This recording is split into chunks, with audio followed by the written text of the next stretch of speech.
What up, everybody? It's Blessed Mindset. It's Meech Reacts, and we back at the Modern Dialogue Podcast. Today, we got a special guest. This man been my friend for over 5 years. This man been giving me so much game in terms of knowledge, books, mentorship. You know, this guy is a special friend to me. And this man has worked at North for a long time. He's a special education teacher. I want everybody to give a round of applause for my boy, Jack Adams. It's good to see everybody. Thanks for having me. Thank you for coming on, sir. It's a pleasure. Yes, sir. Yes, sir. So why don't you tell the audience, what got you into teaching, bro? Yeah, so my journey into teaching was quite untraditional. I came out of Akron Public Schools myself, and I went with the HVAC program there. I had a child myself in high school, and I had to figure out what I was going to do to provide for that child and that new family. I didn't know what I was going to do. So with that HVAC program I had at North High School, I excelled in it. I joined Local 33 with the sheet metal workers, went through the apprenticeship, bought myself a home right away, took care of my family. And then after I did that for about 12 years, I was ready to get back into a different game, which would be education for me. So it came full circle. I went right back to North High School, teaching 10th grade. Been there pretty close to a decade now. Wow. Yeah. A decade, bro. That's so awesome. And it's like North High School has been so much fun in that it changes faces throughout the years. And as that neighborhood used to be primary immigrants from Italy, some from Greece. Then as things have changed, I mean, now people are coming from all over the world. Nepal is probably our biggest representation, but we have many others. Yes, sir. So, what type of steps do you got to take to become a teacher? It's a good question. So in getting the education, it is a professional degree. So the entry level would be to have a bachelor's degree. And then traditionally, you typically kind of keep going. So to kind of focus in on the area of education you want to improve in and get a master's degree. Yes, sir. So a bachelor's is required to teach. Heck yeah, man. So when we talking about the things that you do, you help a lot of students that need accommodations. What are accommodations and how do you know what students need what? That's a good one. So in special education, it's very data driven, and how that works is a student will be identified as maybe having some learning difficulties. And then once that happens, the procedure is to move forward with testing that student to see if maybe they do have a disability, or maybe there's some gaps in some different places, but ultimately to get a better picture of what that student can do and cannot do. So if that student takes testing and the data does come back that they might have a disability, and depending on what the disability is, then an IEP would come into play. And then as we discussed the accommodations, those accommodations are typically tailored to the needs of that child, depending on what their areas of need are. Yep. So what is an IEP for everybody that doesn't know? Yes. So in the world of education, we have lots of acronyms, and IEP is Individualized Education Plan. And for somebody who, in education, IEP is very big, but ETR would also be very big too. And that's an evaluation team report. And that is when the data is pulled and the assessments are given. So basically, there's different teachers that come together and then they go ahead and test the students and see what kind of behaviors a student has and stuff? Yeah, and I would say as a shout out to Akron Public Schools, and I think most public schools do something very similar, if not the same. But for Akron Public, we generally have a school psychologist that's on site in every school throughout the day. So that person is trained to give these assessments, say like the Woodcock-Johnson. It's like a pretty widely used and accepted test to determine a student's intelligence, a student's ability levels, and then from that you decide if accommodations or an IEP would benefit that child. So do you think like, I know this isn't your expertise, but do you think like psychologists struggle with knowing exactly what a student might have? You know, I figure like every case is individualized, so like there will be some that you kind of need to do a little deeper diving to kind of figure it out. But these people are trained, and this is what they do. Like they kind of uncover what's beneath the surface of what's going on with this child and how to best help them. So part of that would be identifying what the learning need would be. Right. Well, so what kind of like disabilities do you typically run across? Is it like autism? Is it like Down syndrome, you know?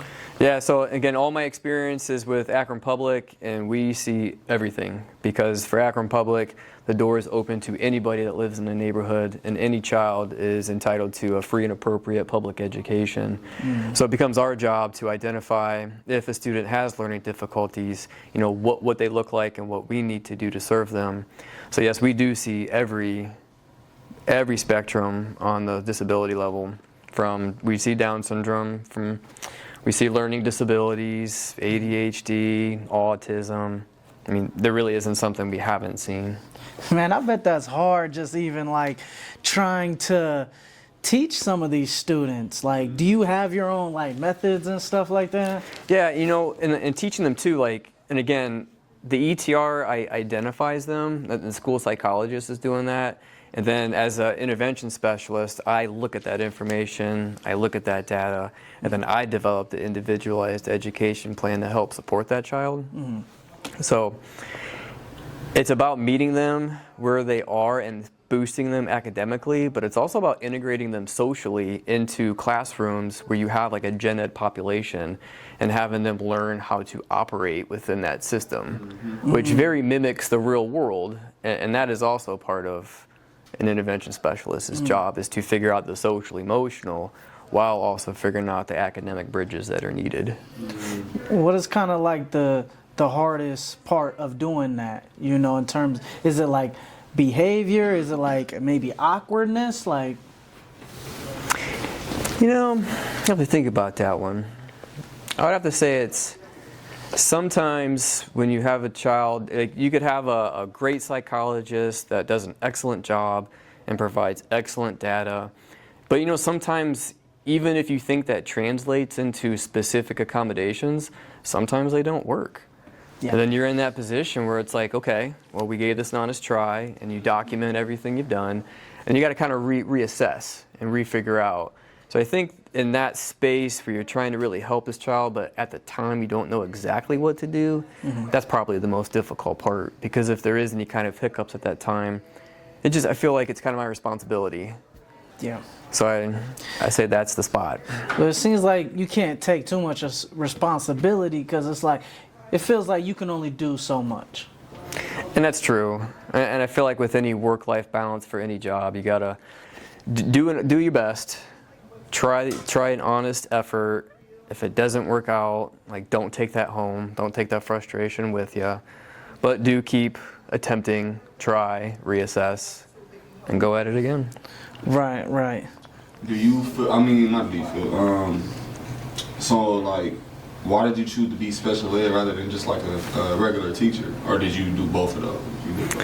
No, so good question. So when you go to college to become a teacher, there's so many different like avenues to take, because you have to specialize in that particular area. So for me, I kind of picked special ed because I liked how broad it was. Okay. Because for special education here in Ohio, it still goes K through 12. Yeah. And it's the last education degree you can get that spans that range. Okay. So it enabled me at a time, especially as a college student, like, I didn't really know what grade range was going to be like the one that would really fit with me. So getting the K through 12 allowed me to experience anything I wanted K through 12, allowed me to kind of figure out what worked for me. But I was also really drawn to helping students that need the help. I was drawn to looking at data and trying to figure out this puzzle to better help people. Yeah, that makes sense. It was intriguing to me. Wow. You feel like you're just that type of person that just like to take on challenges for real? I really do. Spend your brain on. I feel it. I do, yeah. And there's nothing like teaching a gen ed classroom of, say, 25, 30 students. It has its rewards for sure. But I like mine where I'm not necessarily in one room all day. I move around to support my students. I'm looking at data. I'm really trying to figure out this puzzle to really help that student. And then when it lands, it's such a good feeling. Yeah. It's like changing a life, really, because you figured it out. Do you think like special ed teachers are like in high demand? Big time. So huge. To put that in perspective, and my numbers are going to be a little bit off, but the takeaway from this is that like in Akron Public alone, I want to say there's about 30 intervention specialist positions available every year because we just can't fill them. Wow. Now that number might not, it changes every year, but the point is that there's more need than there are people to fill it. So that also kind of helps. It makes me feel like valuable in my position. That because you're like one of many that's really doing it still. yeah, right. You're needed. Right, 100%. That's nice. So yes, it's definitely in high demand, and if anybody has interest, consider it. You got to. You guys got to. We need more teachers, man. More competent teachers, too, at that. You know what I'm saying? So, like, in terms of, like, money and, like, resources, like, what if you don't get enough money and resources to get, like, certain accommodations or, like, certain things that kids need? Because you work with kids that are maybe, like maybe need certain tablets, or maybe deaf kids that need certain electronical things. Like, what do you guys do at that point? Or do you think there's enough resources? Boy, man, that is the classic hurdle I think every public school district faces, is having proper funding for the needs of the students they have. So it is always a dance that I'm not sure if we ever quite get right, but we always do our best to do so. Like, do the best with what you have. So I would say that, so sometimes there's a little bit of like not having enough to do everything we want to do, but there is always a way to make the most of what you have. And I feel like, speaking for Akron Public, since that's where my experience is, I have never seen so far a spot where we didn't have what we needed. There's always the resources. Well, that's positive. That sounds good. But it's also a loaded question. Like, the way the funding works is quite complicated. Like, the state pays a certain amount, the federal government pays a certain amount, and then quite a bit comes from local taxes too. And then when it comes into the special education world, certain disabilities do get earmarked for certain amounts of money from the state and from federal government. What is earmarked? Now, earmark would be that there is a certain amount of money that they will allocate for a certain disability. Oh, okay. To educate that child. I see. And one example of that would be when it comes to students that are on the autistic spectrum. That requires a lot of resources to educate that child, as compared to somebody who might have like a learning disability and can sit with the gen population and still access that knowledge, but the accommodations they need are far fewer. Right, because you're saying that the autistic kid might have like a severe disability, while another kid might just be reading at a slower pace. Yes. I see. Okay. So the cost to provide accommodations greatly changes with what the needs are. I see. So the money part or the funding depends on the disability itself. In portion. And it's a complicated formula that I don't know, and I don't have experience with playing with it or manipulating with it. I just know of its existence. I see. Well, let's turn a little bit over to the students, right? The general student population. I've seen that, like, in terms of education, our students in America are not reading and writing at the places that they need to be.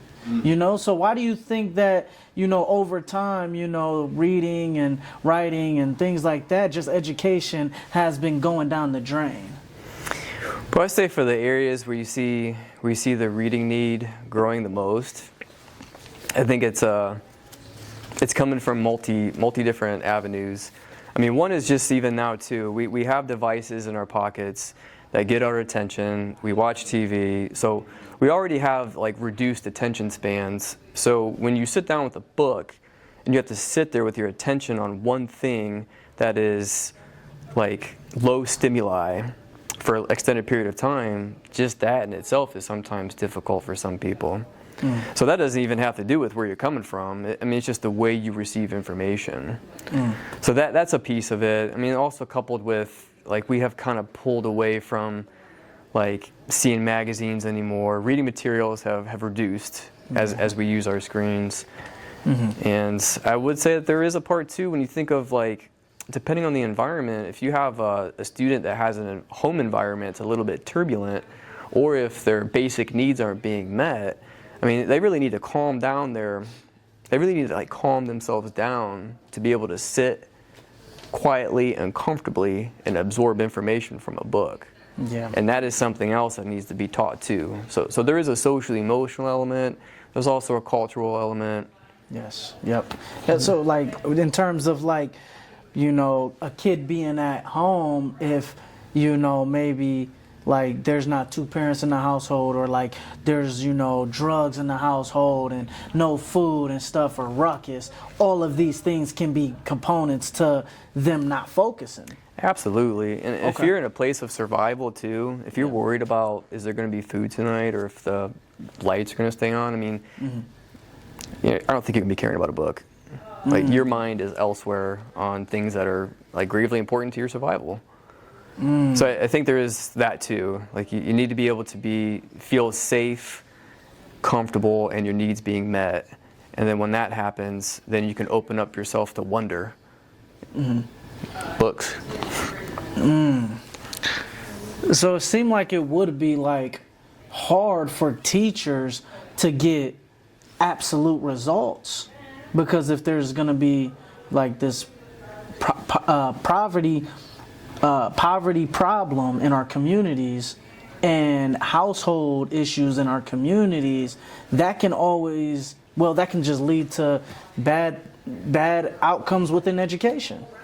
It's a hurdle to deal with as a teacher, that is for sure. Yes. And it's one that you can't come over, but it's one that you have to recognize and then have enough experience to kind of know what to do. So I would say, like, for myself with Akron Public, and I did not get this on my first year. It took me several years to kind of figure this out. But if that child cannot feel safe with you, teaching them is going to be challenging. So if you can get that child to feel safe and comfortable in the space that you provide in your classroom, that is a huge catapult to getting information in their heads.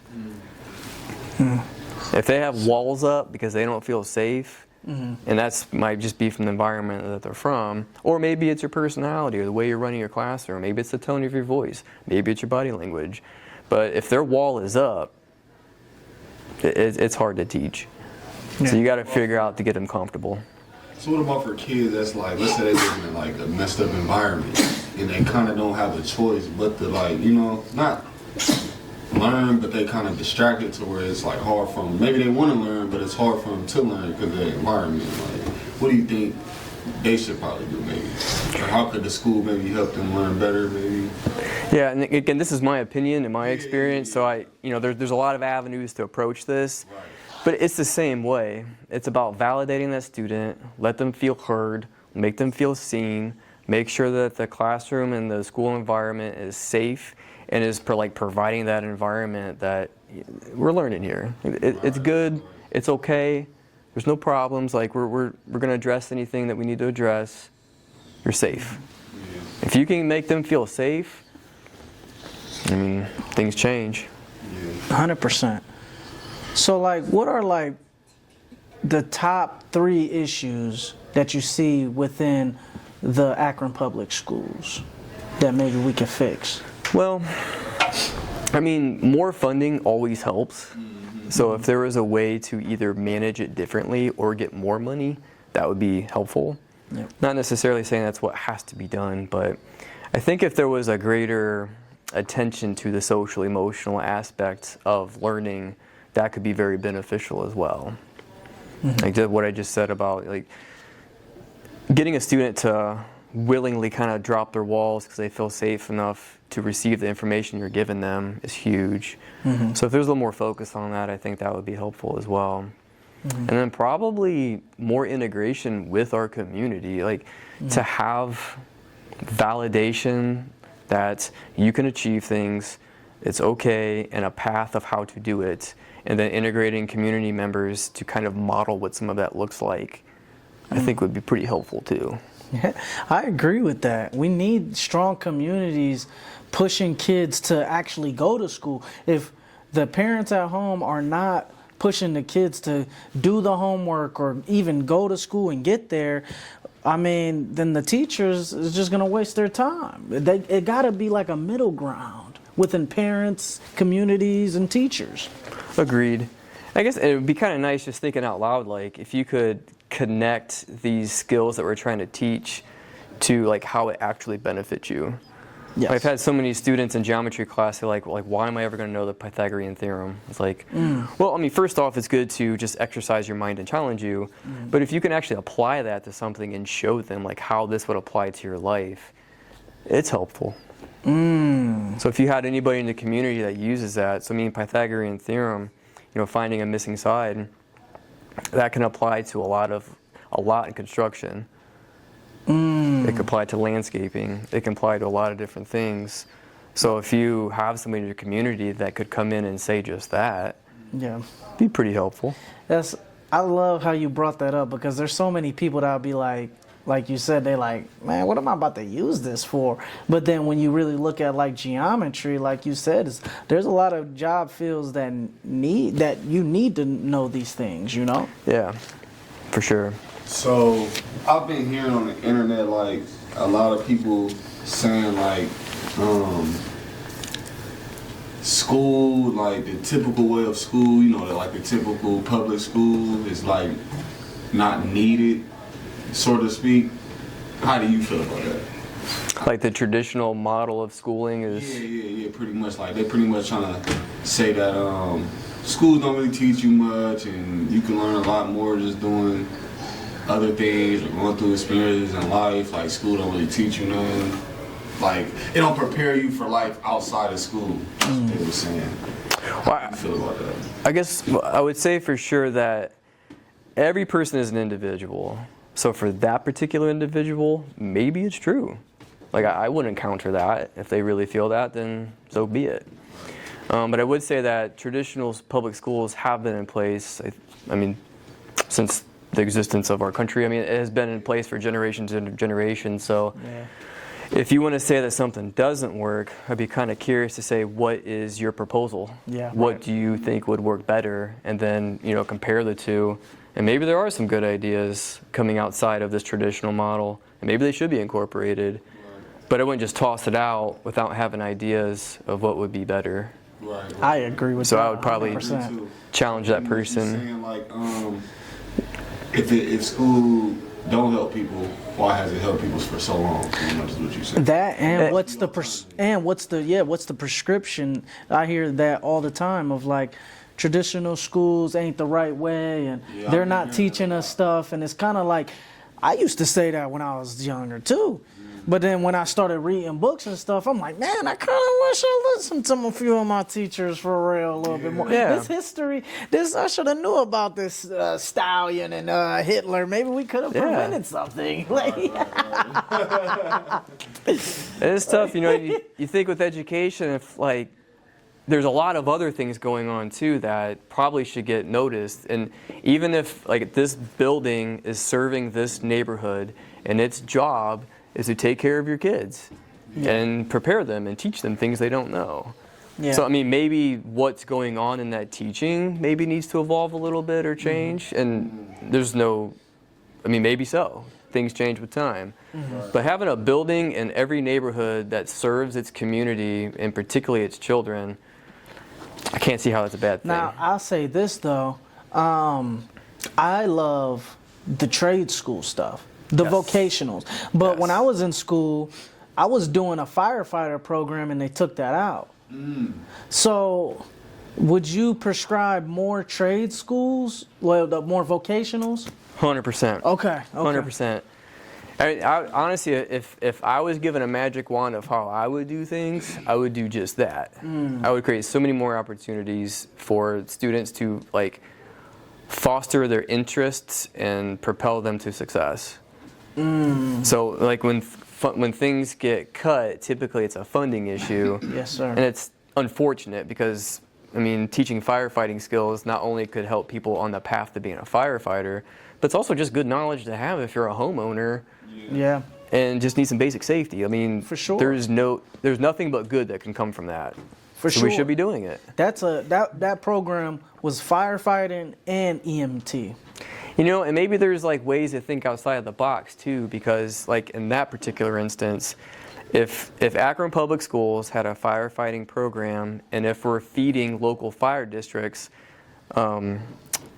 people that have enough skill to at least have basic competency in that trade, maybe there needs to be more of a partnership between the Akron firefighters, Union Hall and their association, and Akron Public Schools training school. Yes, sir. Along with local communities that have the suburbs that have firefighting too. Yes, sir. Yeah. I can agree with that. I mean, they're benefiting from that, so maybe there's a better way to have a relationship between all invested parties. What is the differences between public schools and charter schools? Public schools tend to be schools that are already in the neighborhoods that have been established for generations. They also are ran by elected leaders for a school board. That school board determines a lot as far as what happens in the schools, how the funding gets spent, who the superintendent's going to be, and so forth.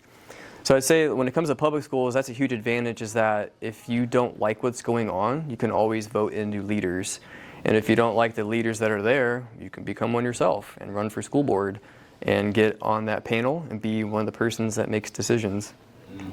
When it comes to charter schools, they're not new. They've been around for decades, but their popularity is growing quite a bit. And now they don't answer to an elected school board like a public school would. However, they do educate children that do come in the door.